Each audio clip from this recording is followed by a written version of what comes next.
podemos agarrar el pasaporte y desde Japón nos vamos a Europa y nos vamos también aquí a Latinoamérica a hablar de Bolivia, pero para eso está Juan Pablo Julier con nosotros. ¿Cómo está, Juan Pablo?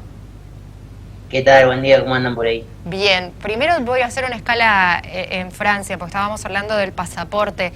Este pasaporte sanitario está generando muchísimas complicaciones, protestas, incluso con manifestaciones en la calle. Sí, es un tema complicado, porque además jurídicamente es complicado la figura por ahí de decir, bueno, a ver, el tema de la vacunación, ¿se hace obligatorio o no se hace obligatorio? Si no es obligatorio, ¿cómo se motiva a las personas a que realmente se vacunen? Dado que aparentemente los últimos estudios científicos demostrarían que verdaderamente reduce mucho el riesgo de la enfermedad de COVID, ¿no?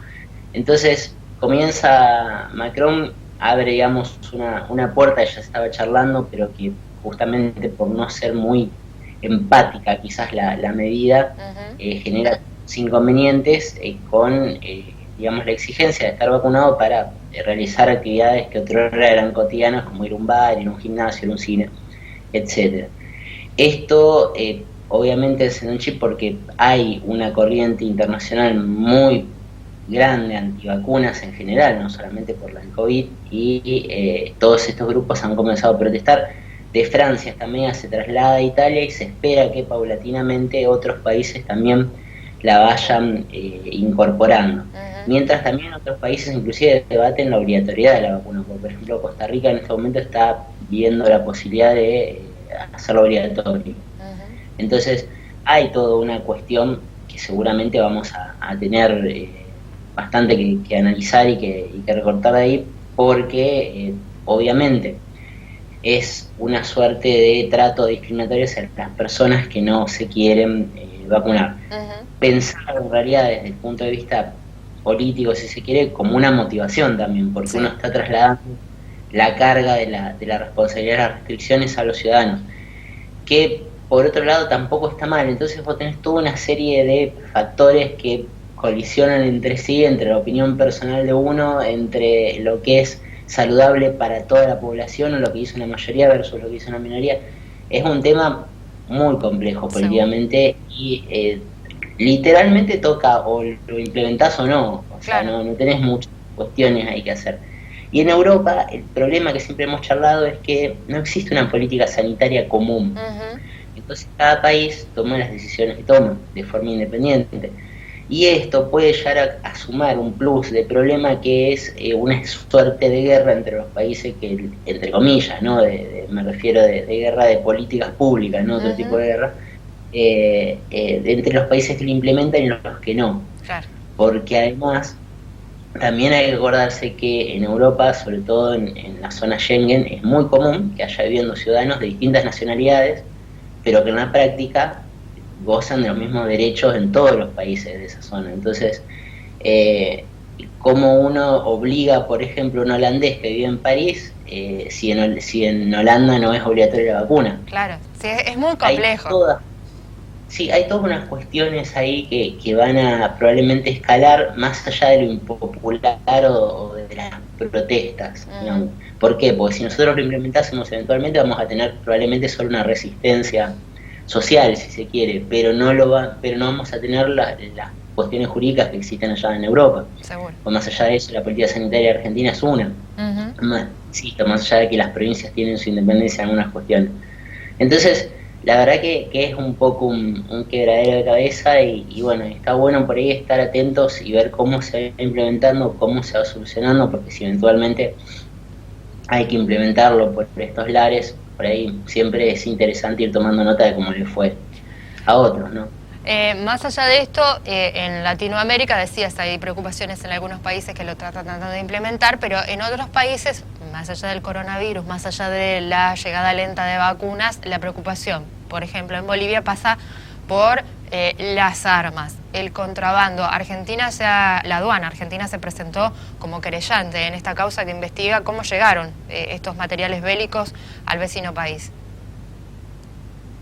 Sí, es un tema muy delicado el tema del armamento. En el derecho internacional público está muy estrictamente reglamentado Y por ahí acá habría que separar dos cosas.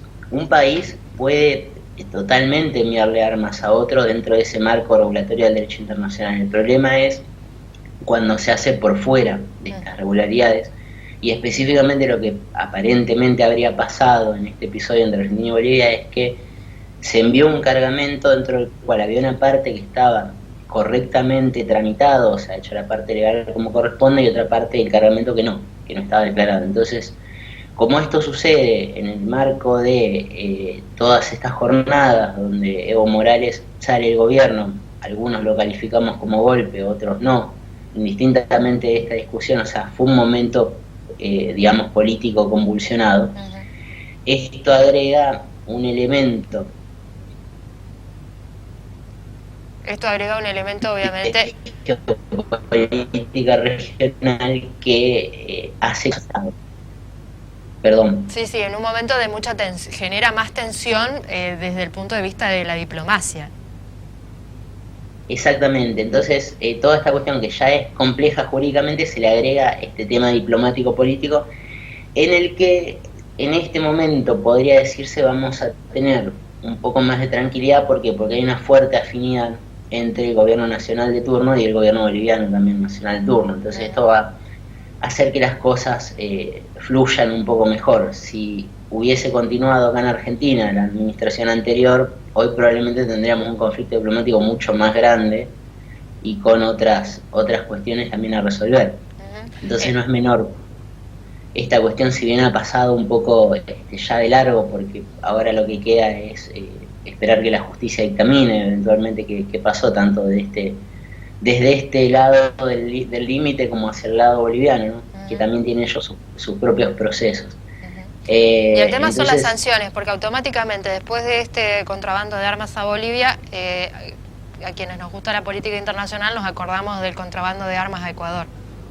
Exactamente, también eso estaba pensando yo, históricamente ya teníamos este antecedente, y sí, hay sanciones bastante severas a nivel internacional para estas cuestiones.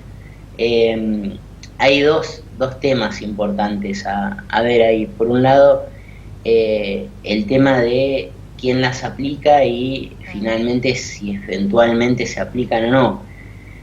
Como es, insisto, un caso dentro de lo grave que puede llegar a ser, no es tan grave porque justamente es una parte del cargamento solamente lo que no se declara, por ahí quizás pueda ser una controversia que finalmente se resuelva entre la Argentina y Bolivia. De no llegar a ser ese el caso, existe en organismos internacionales que sí ya van a ingresar al conflicto para dirimir y aplicar justamente estas sanciones, que no son menores, muchas veces son económicas, pero también otras veces implican algunas restricciones que son bastante gravosas para los países. Entonces también atenti acá a ver cómo se resuelve esto. Lo ideal sería que bilateralmente lo puedan resolver Bolivia y Argentina sin intervención de otros organismos multilaterales.